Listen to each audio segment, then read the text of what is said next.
మొత్తం దండకారణ్యంలోనే భారతదేశంలో మావోయిస్టు రహిత సమాజాన్ని ఏర్పాటు చేస్తామని బీజేపీ కంకణం కట్టుకొని 2024 జనవరి 1 నుండి ఆపరేషన్ కగార్ అనే ఒక పథకాన్ని ప్రారంభించి ఆదివాసీలపైన అక్కడున్న మావోయిస్టులపైన యుద్ధాన్ని ప్రకటించి ఆ యుద్ధంలో గడిచిన ఈ 2 సంవత్సరాలలో దాదాపుగా 1000 మంది చంపేసింది మానవములో. ఆ 1000 మందిలో మా లెక్కల ప్రకారంగా 800 మంది ఆదివాసీలు ఉన్నారు. దాదాపుగా అందులో 400 మంది ఆదివాసీ మహిళలు ఉన్నారు. ఈ ఆపరేషన్ కగార్ను నిలువరించమని పౌర సంఘాలు, ప్రజా సంఘాలు, పౌర హక్కుల సంఘాలు, పార్టీలు, విప్లవ పార్టీలు, వామపక్ష పార్టీలు, ప్రతిపక్ష పార్టీలన్నీ గత 2 సంవత్సరాలుగా డిమాండ్ చేస్తుంటే ప్రతిపక్షాల మాటను బేఖాతరు చేసిన బీజేపీ ప్రభుత్వం ఆపరేషన్ కగార్ను అప్రతిహతంగా కొనసాగిస్తూ దానిలో భాగంగా 26 మార్చి 31 రాబోతున్నది. 40 రోజులు మాత్రమే ఇక మిగిలి ఉంది అనే దాంతో తొందరపాటు చర్యగా ఉధృతం చేసి దూకుడు పెంచి ఇవాళ ఈ నెల 18వ తేదీ నుంచి ఆపరేషన్ కర్రెగుట్టలు 2 అనే పథకానికి శ్రీకారం చుట్టి అక్కడ మిగిలిపోయిన అగ్రనేతలు ఉన్నారని, మావోయిస్టు నేతలు ఉన్నారని, వీళ్ళ లెక్క ప్రకారంగానే 15 మంది మిగిలి ఉన్నారనే దాంతో ఆపరేషన్ కర్రెగుట్టల కగార్ 2ను మొదలుపెట్టి వేలాది మంది సైన్యాన్ని అక్కడ మోహరించి ఉన్నారు. పోయిన సంవత్సరం ఏప్రిల్ 20వ తేదీ నుంచి మే 10వ తేదీ వరకు కొనసాగిన ఆపరేషన్ కర్రెగుట్టల వ్యవహారంలో దాదాపుగా 31 మంది మావోయిస్టులను పొట్టన పెట్టుకున్నది బీజేపీ ప్రభుత్వం. అందులో 31 మందిలో 25 మంది ఆదివాసీలు ఉన్నారు, ఆదివాసీ మహిళలు ఉన్నారు.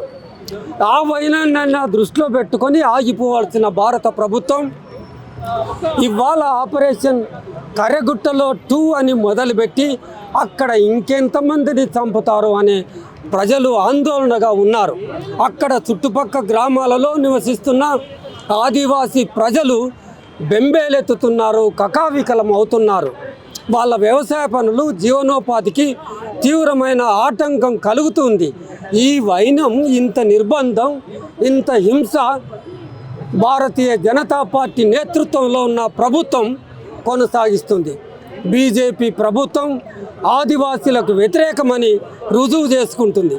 బీజేపీ ప్రభుత్వం గిరిజనులకు, దళితులకు, పేద వర్గాలకు, బడుగులకు, బలహీనలకు వ్యతిరేకమని చాటి చెబుతుంది.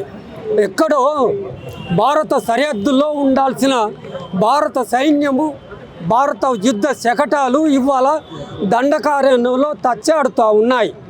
అడుగడుగున 4 కిలోమీటర్లకు ఒకటి చొప్పున పారామిలిటరీ బలగాల క్యాంపులను ఏర్పాటు చేసి 8.5 లక్షల సైన్యాన్ని మోహరించి ఉన్నారు. అక్కడ ఎందుకోసం, అది దేనికోసం, ఏమవుతుంది, అక్కడ ఉండటం వల్ల ఎంతమంది విస్థాపనకు గురి అవుతున్నారు అనే ఆలోచన లేదా? ఎక్కడైతే పోలీసు బలగాలు, పారామిలిటరీ బలగాలు ఉంటాయో అక్కడ మొట్టమొదటి బలయ్యేది మహిళ కదా. అమాయకపు ఆదివాసీ మహిళలపైన అసంఖ్యాకమైన రీతిలో అత్యాచారాలు జరుగుతున్నాయి కదా. దానికి ఎవరు బాధ్యులని అడుగుతూ ఉన్నాం. ఈ ఆపరేషన్ కర్రెగుట్ట 2 ప్రోగ్రాం ఏదైతే ఉందో అందులో పాల్గొనమని తెలంగాణ ప్రభుత్వం గతంలోనే ఒక మాట ఇచ్చి ఉన్నది. ఆపరేషన్ కగార్ను మేము కొనసాగించమని, ఆపరేషన్ కగార్లో మేము భాగస్వామ్యం ఉండదని, ఆపరేషన్ కగార్లో మా గ్రేయాన్స్ బలగాలు పాల్గొనమని, మేము శాంతియుత వాతావరణానికి కట్టుబడి ఉన్నామని ఒక మాట ఇచ్చి ఉన్నారు. మేము 7వ గ్యారంటీ ప్రజల ముందు ఇచ్చి ఉన్నారు. పౌర హక్కులను నిలబెడతామని, ప్రజాస్వామ్యాన్ని పునరుద్ధరిస్తామని మాట ఇచ్చి ఉన్నారు. కనుక తెలంగాణ ప్రభుత్వాన్ని ప్రత్యేకించి కోరడం ఏంటంటే మీ గ్రాండ్స్ బలగాలను మీ మాటకు కట్టుబడి వెంటనే ఉపసంహరించాలని. ఇదేం విచిత్రం, తెలంగాణ గ్రామాలలో కొత్తగా నూతనంగా అడుగడుగున చెక్ పోస్టులు ఏర్పాటు చేశారు. పత్రికా మిత్రులారా, పత్రికా మిత్రులను అక్కడికి వెళ్లకుండా, న్యూస్ కవర్ చేయకుండా, ఏం జరుగుతుందో కర్రెగుట్టల్లో ప్రజలకు తెలియజేయకుండా పత్రికా విలేకరులను అడ్డుకుంటా ఉన్నారు.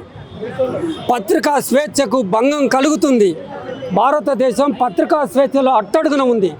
భారతదేశం ఆర్థిక అసమానతలో అట్టడుగున ఉంది. భారతదేశం హంగర్ ఇండెక్స్, ఆకలి దరిద్రంలో అట్టడుగున ఉంది.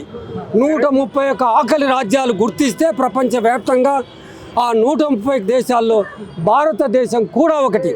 మేము కోరేది ఏంటంటే ఆ సమస్యలను పరిష్కరించమని కోరుతా ఉన్నాం. కర్రెగుట్టలో రోడ్డు వేస్తూ ఉన్నారు. ఇప్పుడు తడపాల వరకు కూడా రోడ్డు నిర్మాణ పనులు చేస్తున్నారు. కర్రెగుట్టలో అడవిలో దండకారణ్యంలో 4 లేన్ల రోడ్ల నిర్మాణం చేపట్టడం కాదు. అది కేవలం పారామిలిటరీ బలగాల కోసం, సైన్యం దింపటం కోసం, సమాచారాన్ని అందిన వెంటనే చంపివేయటం కోసం ఆ రోడ్ల నిర్మాణం జరుగుతుంది. ఆ పామూరు కర్రెగుట్టలో ఉన్న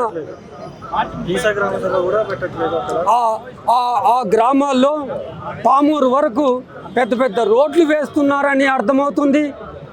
అక్కడ సంచరిస్తున్న పారామిలిటరీ బలగాలు, మావోయిస్టులు అక్కడ పాతిపెట్టిన ఐఈడీల పైన కాలు మోపి అవి పేలి ప్రాణాంతకంగా తయారైనాయని కూడా వార్తలు వస్తున్నాయి. ఆ మరణాలకు, భారత సైన్య మరణాలకు భారత ప్రభుత్వం బాధ్యత వహించాలి. అక్కడ అవసరం లేదు. వాళ్లకు నడిచిపోవడం తప్ప, 2 వీలర్స్ మీద పోవడం తప్ప ఇంకేమీ అవసరం లేదు. మీరంతా ఏం చేస్తున్నారు? ఇంత మరణోమానికి కారణభూతం ఏంటంటే ఈ దేశ సంపద దండకారణ్యంలో, కర్రెగుట్టలో అట్టడుగున ఉన్న సంపదంతా తీసి కొల్లగొట్టి కేవలం 10 మంది పెట్టుబడిదారుల చేతిలో పెట్టే ప్రయత్నం చేస్తూ ఉన్నారు. తత్ఫలితంగా ఏమవుతుంది? భారతదేశంలో ఆర్థిక అసమానతలు పెరిగిపోతున్నాయి. మావోయిస్టు రహిత సమాజాన్ని ఏ ఒక్కరు కూడా కోరుకోలేదు. మావోయిస్టుల వైపు నుంచి ఇప్పటి వరకు ఒక చర్య కూడా లేదు. మావోయిస్టుల మీద ఏకపక్ష దాడి, ఆ పొగలు కమ్ముకునే విధంగా లక్షలాది తూటాలను వేస్తూ ఉన్నారు. గగనతలం దాడులు చేస్తూ ఉన్నారు. భూతలం దాడులు చేస్తూ ఉన్నారు. ఎవరిని చంపడానికి? ఆర్టికల్ 21 ఏం చెప్తుంది?